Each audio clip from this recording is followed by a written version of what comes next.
Hola amigas y amigos, bienvenidos a Narcomentarios. Soy el Reynoso.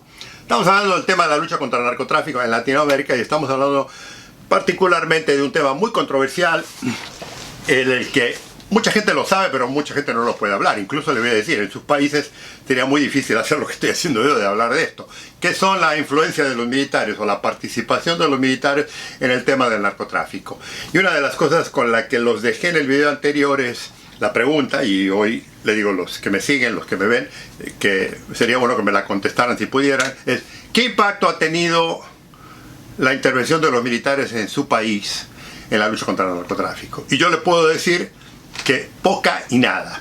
O sea, y vamos a ir detrás porque tenemos mucha información y mucha historia en nuestros países de la influencia militar, como les he ido comentando. Por ejemplo, en los años 1960, 1970, 1980, 1990, no le estoy hablando de toda la historial que los militares han intervenido políticamente en derrocamiento de gobiernos democráticos y demás, incluso de asesinato de jefes de Estado, con la participación de los grandes potencias. Eso no lo vamos a hablar ahora, porque ese es otro tema, es un tema político, estamos hablando del narcotráfico, pero todo ese historial de los militares en Latinoamérica, todo ese historial, ahora tiene una gran importancia y una gran influencia, porque pensar que hoy en día los militares van a hacer algo relativamente importante de detener el tema del narcotráfico en su país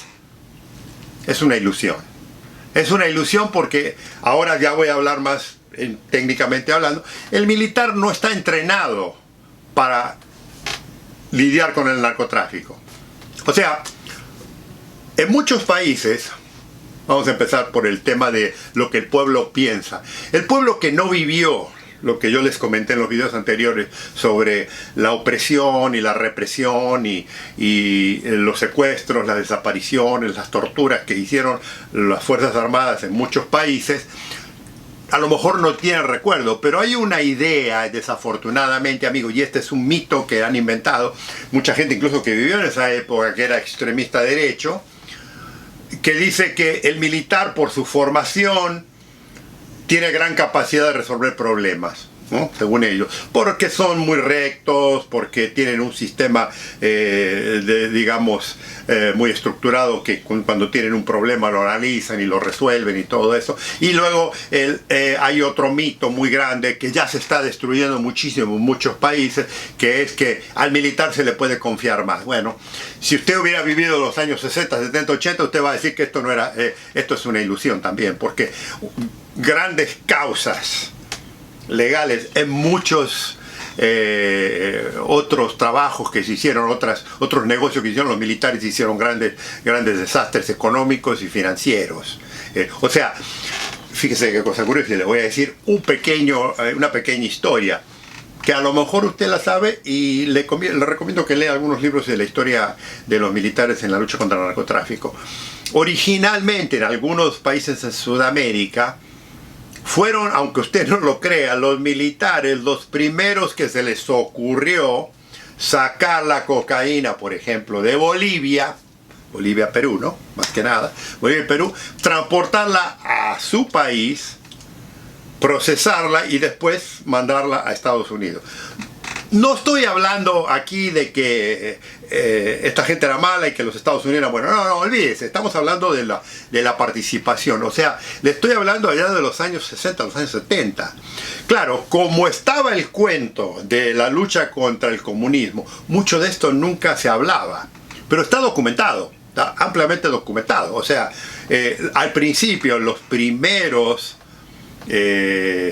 digamos, contrabandistas salieron de Sudamérica, no eran los colombianos. Ojo, esto no tiene nada que ver. Los colombianos contrabandeaban refrigeradores, lavadoras, automóviles, partes, electrónica, eso. Pero ellos no estaban metidos en el narcotráfico al principio. Después, eventualmente, cuando ya se asociaron y vieron con esas rutas que tenían ellos de contrabandear, digamos, todos esos que le acabo de mencionar de Estados Unidos a Latinoamérica, dijeron, nosotros también nos podemos beneficiar en traer esto, y ahí es donde empezó. Pero la historia original era que muchos de los militares de la época participaron en lo que al principio todavía no era lo que es hoy en día el narcotráfico, en las cosas, en los temas del narcotráfico.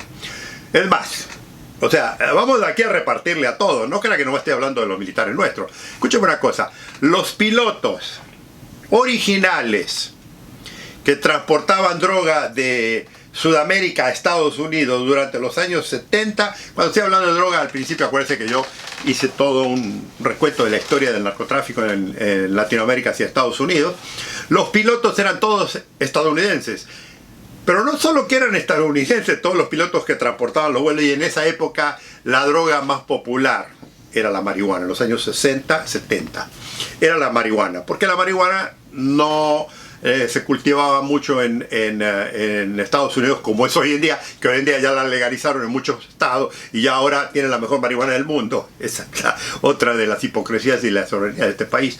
Pero en esa época muchos de los pilotos que fueron contratados por, y no eran carteles todavía, algunos muy avanzados negociantes de vender todo tipo de cosas, dijeron la droga vale pena, vamos a empezar a llevar, eran pilotos de Estados Unidos que habían estado en las Fuerzas Armadas, o sea, que habían estado en la Fuerza Aérea, que habían estado en la Marina, que sabían volar a grandes distancias, que empezaron a modernizar aviones y demás. O sea, se le echa la culpa a algunos de nuestros narcotraficantes más famosos que ellos inventaron el cuento de volar de Sudamérica a Estados Unidos. Y hay todo un mito en varios países donde incluso usted los ha visto, si no los ha visto en Netflix y en telenovelas, de que el Señor de los Cielos, a fulano de tal que tenía una isla, todo eso. Escúchame una cosa, antes de que todos estos tipos supuestamente resaltaran y dijeron,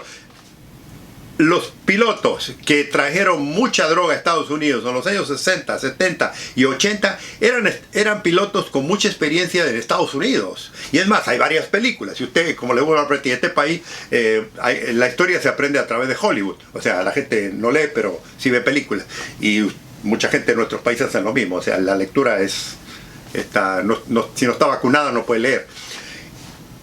Mucha gente ve las películas. Si usted ve las películas de las cosas que ocurrieron, usted siempre va a ver una influencia militar en el tema. Ilegalmente estoy hablando, de cosas ilegales. O sea, los pilotos eran todos americanos. Incluso si usted busca en los libros y busca en Amazon, por ejemplo, en libros de Amazon, o se mete en algunos, hoy en día ya hay más videos y demás, hay muchos de esos pilotos que cuentan sus hazañas y sus historias como la gran cosa. Sí, ellos dicen que ellos eran como piratas, o sea, le dan un romanticismo porque ellos no eran, o sea, en esa época, estoy hablando de los años 60, principios de los 60, no era la ola de violencia que eventualmente se desató cuando ya explotó el negocio y que empezó a generar mucho dinero. Porque cuando usted tiene un negocio que genera mucho dinero, los delincuentes se van a acercar y los corruptos también, entonces se va a ver la pelea. Pero si usted lo empieza al principio de los años 60 y 60, cuando la marihuana, por ejemplo, se traía de Sudamérica a Estados Unidos, eran todos exmilitares. Y ahora, cuando hable yo un poco más de los militares, le voy a hablar de los militares de Estados Unidos, que incluso hace poco acaba de salir un libro muy interesante. No es ninguna novedad, de una influencia de Estados Unidos militar, de las Fuerzas Armadas, en el tema del narcotráfico moderno, ahora, lo que ocurre ahora. Esto lo voy a mencionar. No crea que nomás estoy hablando de los militares nuestros y no estoy defendiendo acá, también hay un montón de cosas así. Bueno, esa es la idea. Entonces, cuando usted hoy en día, amigo y amiga, cree que los militares son esa vaca sagrada de que van a salvar a los héroes, es un cuento. Ahora, una vez más, no todos los militares son corruptos, no todos los militares hacen cosas malas, no todos los militares. Hay gente muy honesta, hay gente que ha hecho su carrera espléndidamente, éticamente y profesionalmente. No me estoy refiriendo a eso, me estoy refiriendo a los delincuentes que se han introducido en el tema del narcotráfico desde que los gobiernos, sus gobiernos, o sea, los gobiernos de sus distintos países, les han permitido, les han obligado o los han mandado a que luchen contra el narcotráfico. Y entonces, cuando usted tiene una fuerza militar, porque no tiene nada más que hacer con ella, y la mete a la lucha contra el narcotráfico, usted lo está metiendo en un tema en la que ellos no solo no conocen. O sea, ¿se acuerda cuando yo le comentaba de que una de las cosas muy importantes dentro del tema del narcotráfico es tener policías honestos y que hay que pasarlos por el detector de mentira, hay que hacer investigaciones de fondo de la familia, de dónde viene, de su dinero, de todo? O sea, la policía tenemos todo un proceso. Si usted quiere tener una policía buena, usted tiene que tener un proceso para saber con quién usted va a compartir esa información y a quién la va a apoyar. Los militares no tienen eso. Digo, le van a decir que sí, que ellos...